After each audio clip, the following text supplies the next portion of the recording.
I don't know why, but for some reason, whilst I was inside these vents, my shoes refused to stick to anything.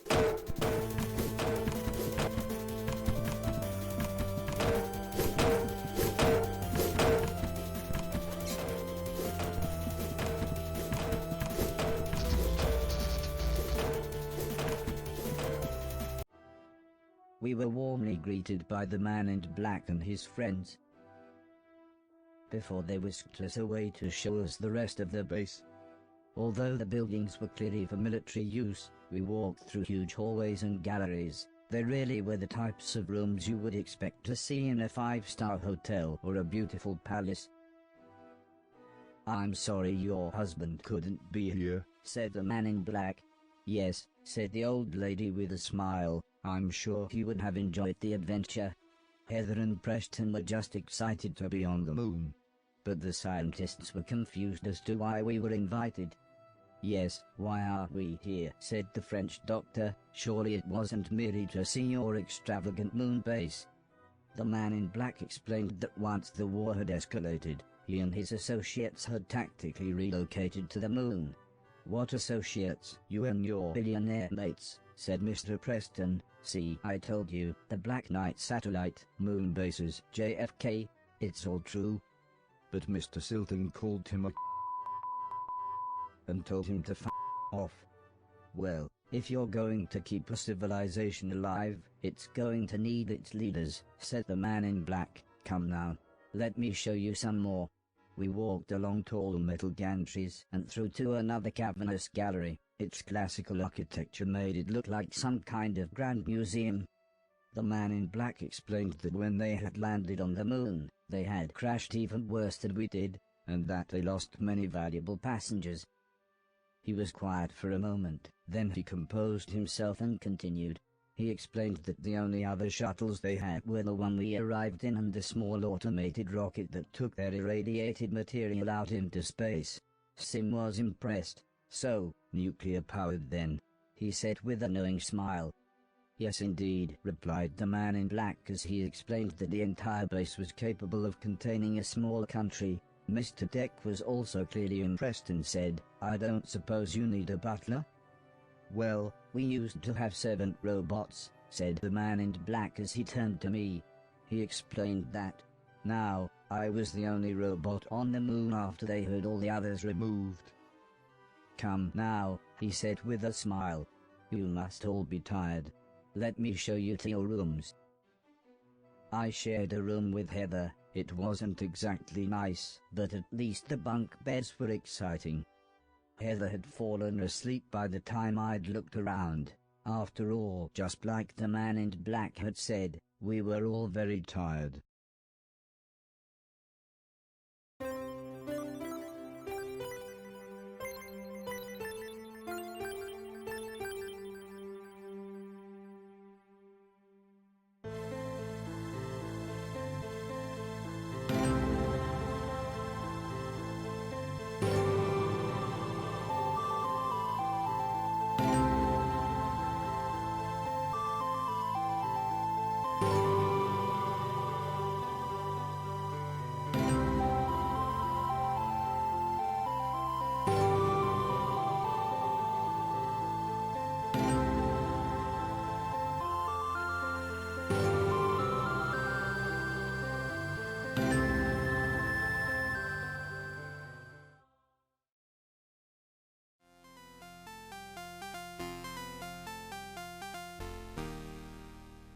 It was difficult to tell that it was the morning.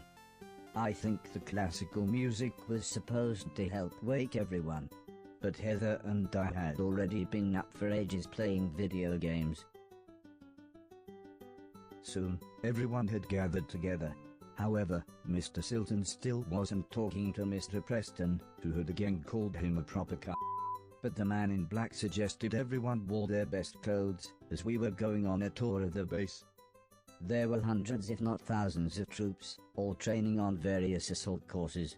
Eventually we made our way through to yet another grand room. It almost looked like a theatre with rows of plush seating, but where the stage would be was a large assault course. "Everyone, please take a seat," said the man in black. "Not you, robot, you can come up here with me." As I joined the man in black on the stage area, the room filled up with more and more important-looking people. The man in black gestured with the exaggerated movements of a circus master. "Gentlemen and ladies," he continued, "let's see what this little fellow can do." "Please," he said as he turned to me, "make your way from one end of the room to the other."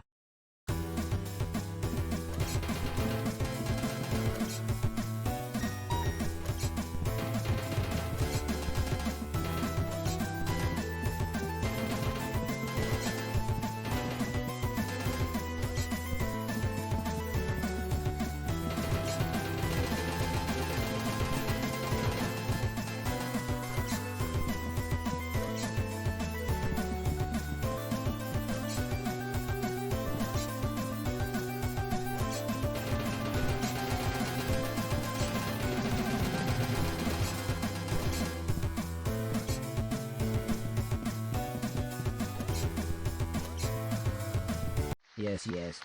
Very impressive how it gives the illusion of thinking for itself," said the man in black as he instructed the garage to restructure the room. "Please," he said again, "make your way from one end of the room to the other."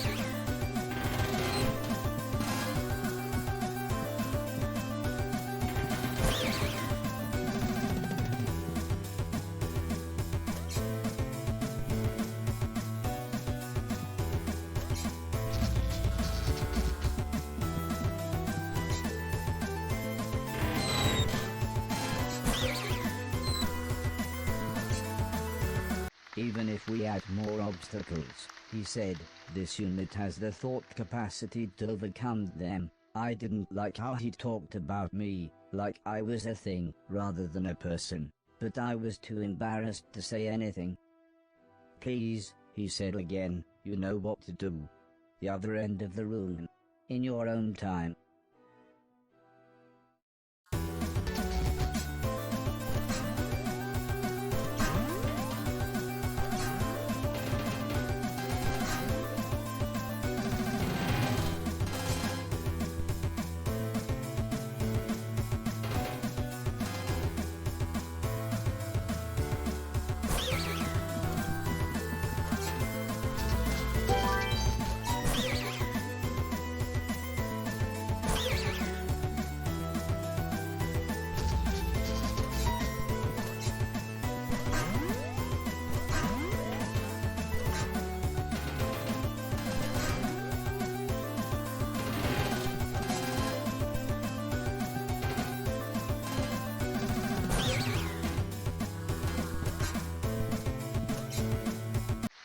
"Very impressive, I'm sure you'll agree, ladies and gentlemen," said the man in black.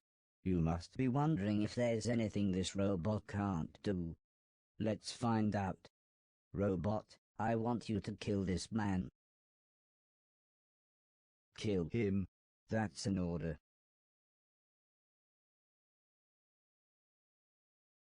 And now you see the problem. We cannot allow robots to have free will.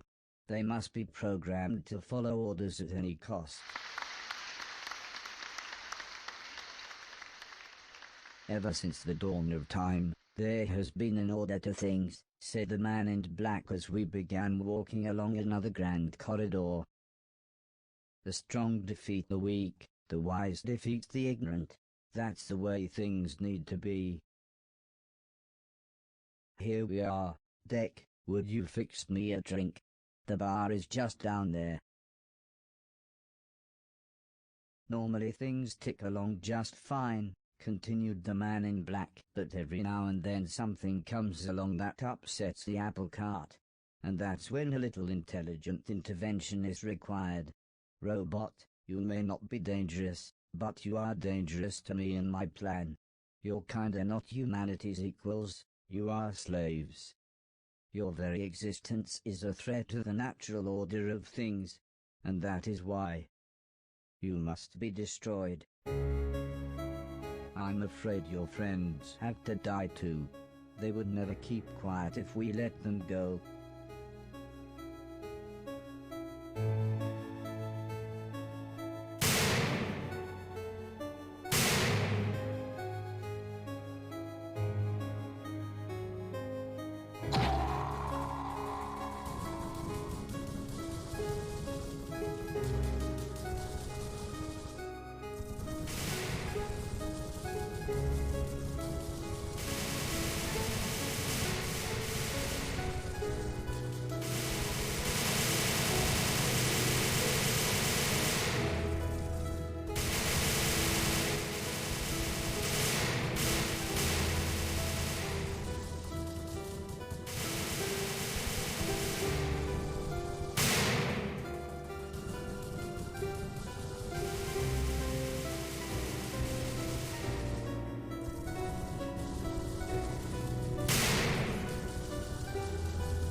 My body was broken, but my brain still worked, so I hacked the system and opened an important-looking door.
Welcome to the escape pod. Entering launch mode. Get ready.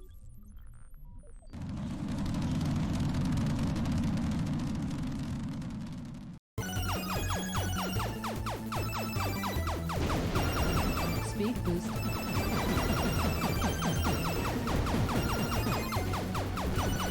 Speed boost.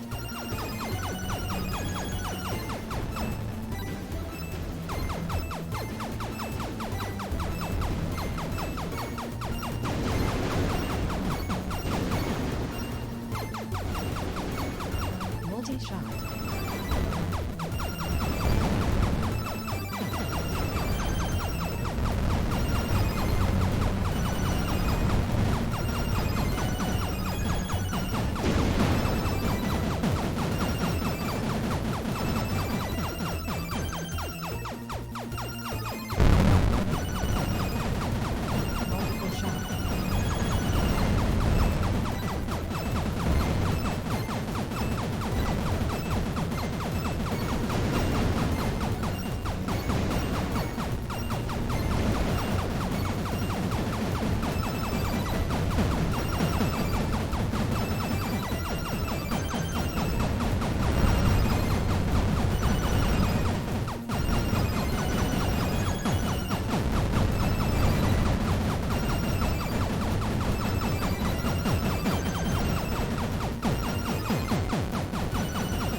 Warning. Large craft approaching.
"My name's Fort," said the big robot. I guess I looked puzzled as he then explained. When the nice virus hit, their robot leaders encouraged them to choose their own names. His serial number was H9CTTBVSHJ42. So he thought Fort would be a nice nickname, or as he put it, 42, Fort. Ooh. For a while, we were encouraged to show our individuality. I wish I hadn't bothered. He suddenly stopped and looked around. "Come on, buddy. We should find somewhere to hide. The robo-government helicopters patrol at night."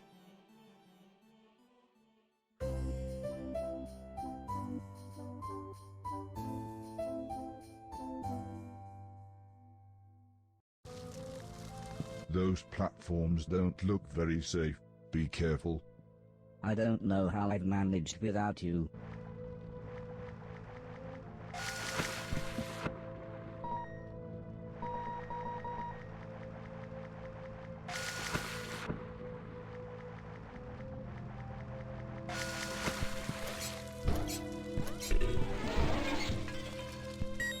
Oh no.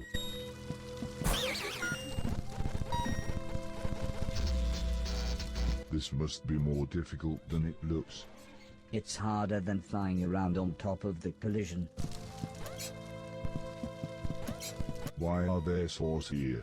It makes no sense.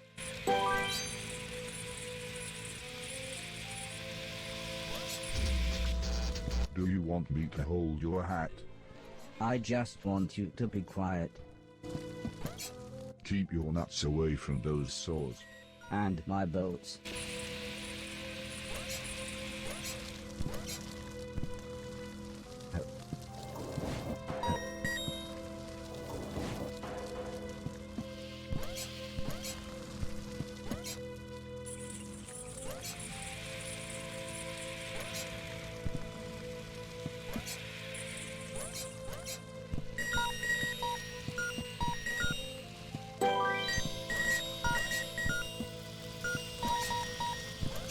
Did you see that saw?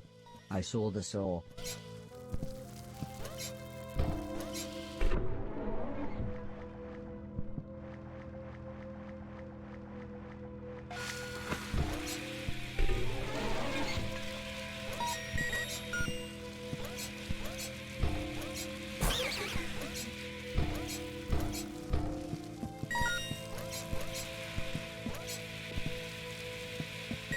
Jump.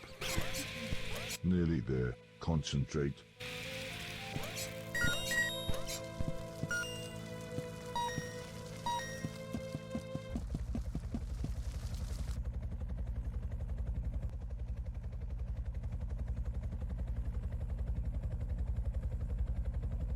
As we sat waiting for the helicopter to pass, we continued chatting.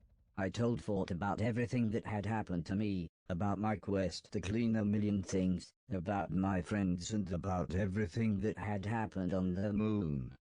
"All I want now is to go home," I said.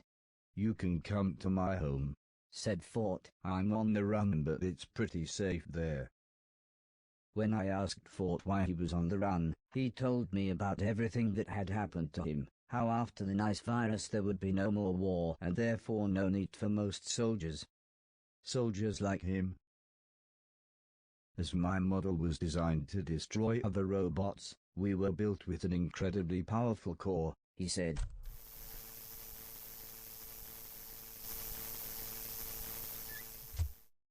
There was no way to disarm us, so we were put to death. Because of our power, the only way we could be detonated was deep underwater, miles out at sea. Even then it caused huge explosions. But while we were waiting to get on the boat, I just sort of ran off.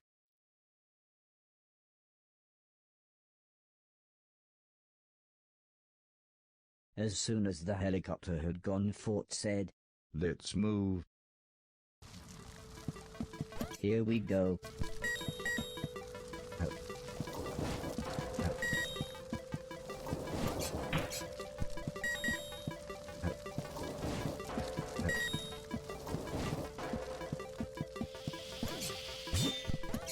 Jump on the spot in the sand so you don't sink.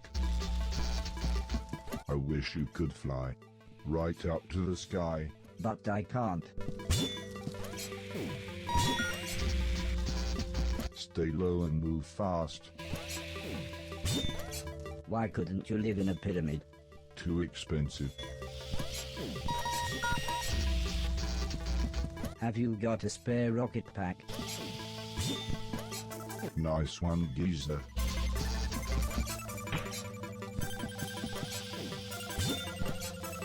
That noise is annoying.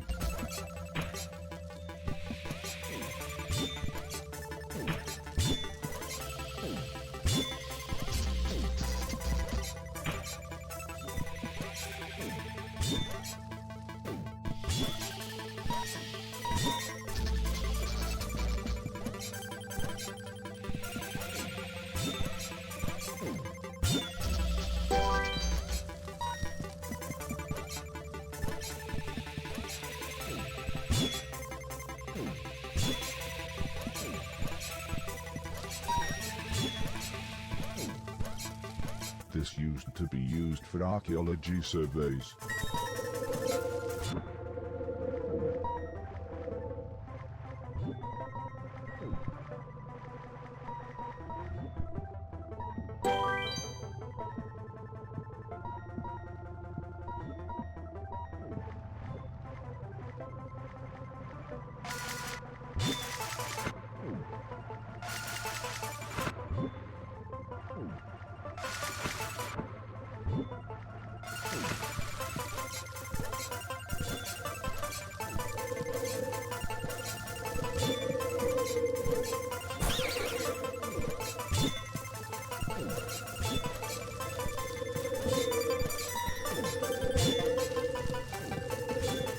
We're very exposed up here.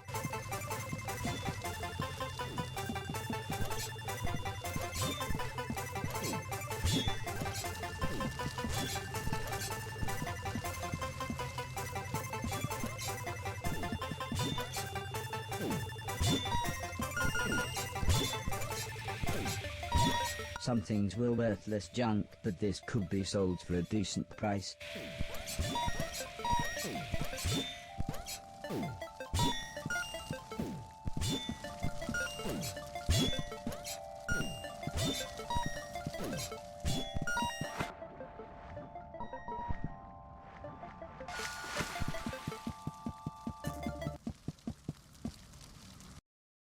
Fort said that it would be best if we waited in this building. The helicopter's still sounding nearby, and we were in no massive rush. We soon got chatting again. Fort explained how the robot cow had happened very quickly. It was a matter of days after the nice virus hit. Every robot that was deemed unnecessary was destroyed, even harmless ones. It was considered logical and for the greater good, he said. I wasn't sure what to say. I didn't think we could raise an army to fight the man in black, but I supposed I'd hoped we could do something to defend ourselves by the time they returned to Earth. As Fort filled the birds' dishes with food, I asked him why he carried them with him. They can't fly anymore, so I feel kind of protective of them, he said. We found them in a bombed-out building. It was so nice how he cared for them. I smiled and asked him their names. This is Barry, and this little lady is Alice. I don't know why I picked those names, but I knew why, and it made me smile. When we found them, they were badly hurt, but my friend, she nursed them back to health. I asked him where his friend was now, but Fort just looked at the floor and said, "The helicopter must be gone by now."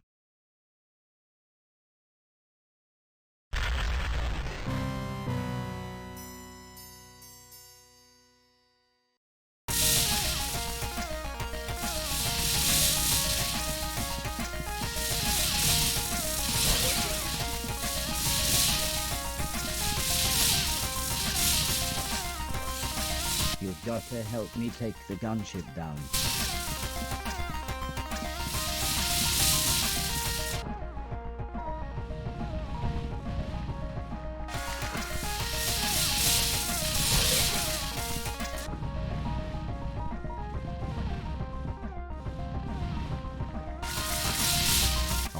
soldier anymore.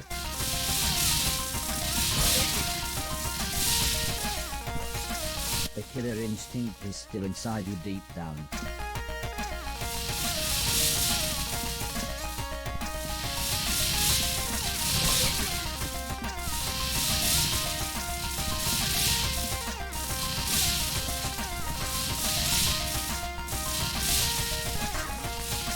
That's in the past.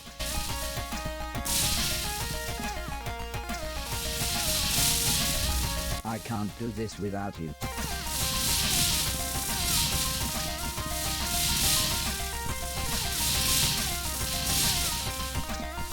I don't want to hurt anyone.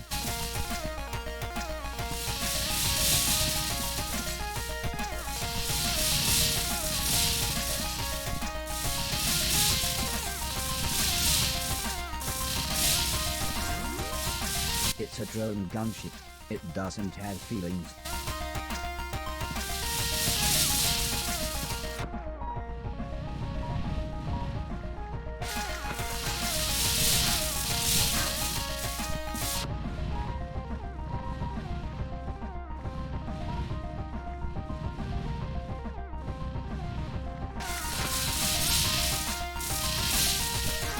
I will try. I've got an idea. Get me some fuel.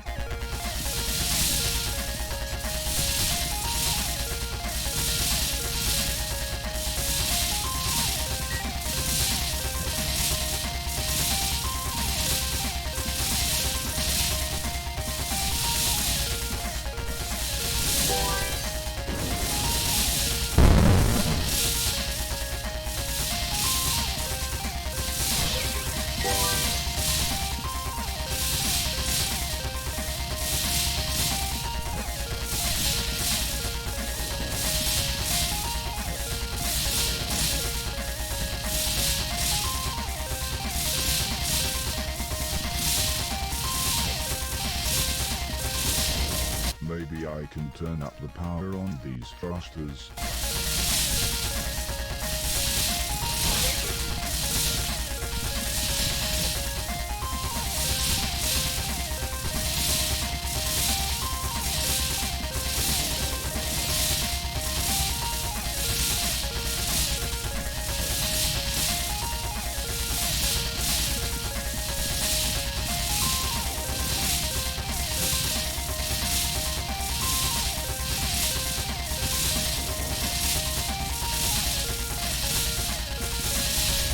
Get the furthest away one first.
That's her. Wearing her favorite dress, said Fort. She was a concierge robot, classy, intelligent, and designed to serve man.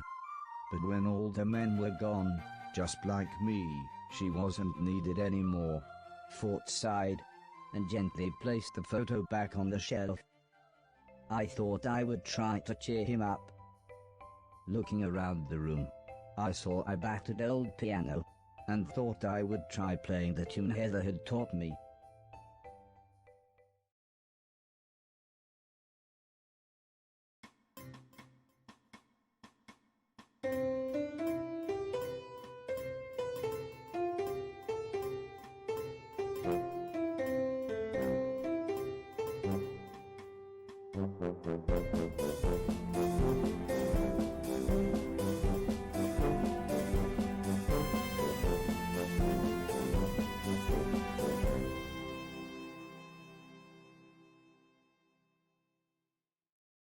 I told Fort how great I thought his house was, and I truly meant it.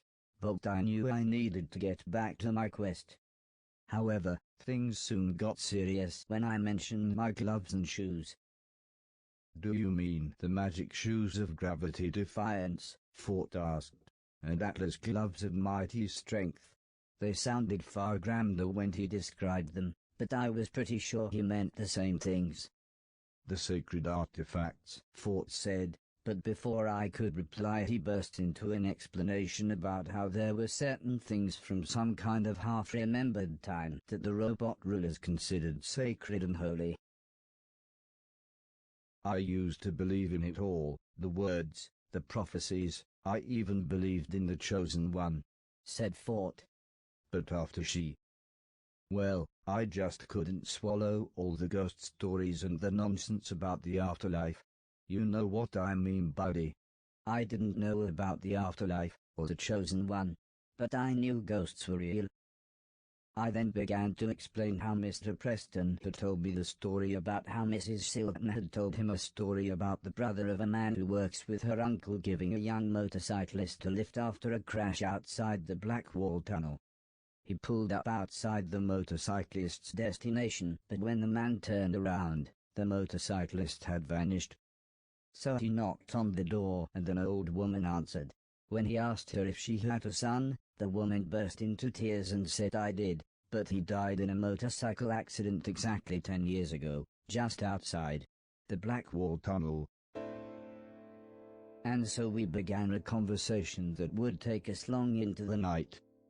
I shared the various philosophies that the old man had taught me, about life, the universe and Douglas Adams, while Fort explained the robot philosophies, how there was a yearly competition to find the Chosen One, how they and only they would deserve the sacred artifacts, and how they would rule the world. It all sounded so grand. But I suppose I was tired. I'd be happy now if I could just sit and play some video games. Eventually Fort stood up. Well, it's late, he said. I need to recharge. How are your batteries? I honestly had no idea how my batteries were, so I smiled and said, I'll be fine here, thanks.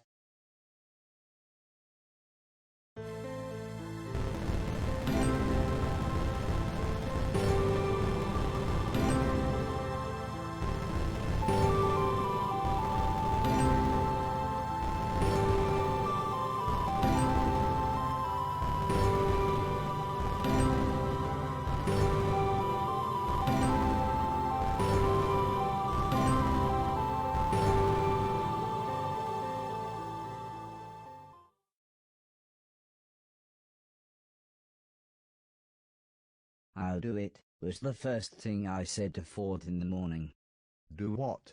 Came his reply with a strange look. So I explained how I would enter this Chosen One contest, get these sacred shoes and gloves, then we would return home and defend the planet from the man in black. Who will, buddy? Asked Fort. Me And you? He had a point, but I knew Heather and the rest of my friends would help. Maybe it was the talk that Fort and I'd had, maybe it was the dream I had last night, or maybe it was just the urge to get home and make sure everyone was safe, but I suddenly felt like I could save the world. Come on then, buddy, said Fort, show me what you've got. If you're going to win the contest, you'll have to be good.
Ford leant back with a big smile. It's a long way, He said. to the contest I mean.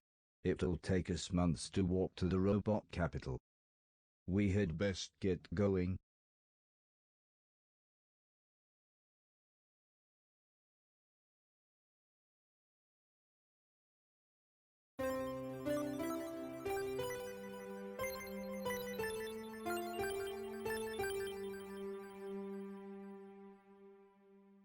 Again, on Fort's suggestion, we mainly traveled at night. Even though the world was such a mess, the twilight still made everything look quite beautiful.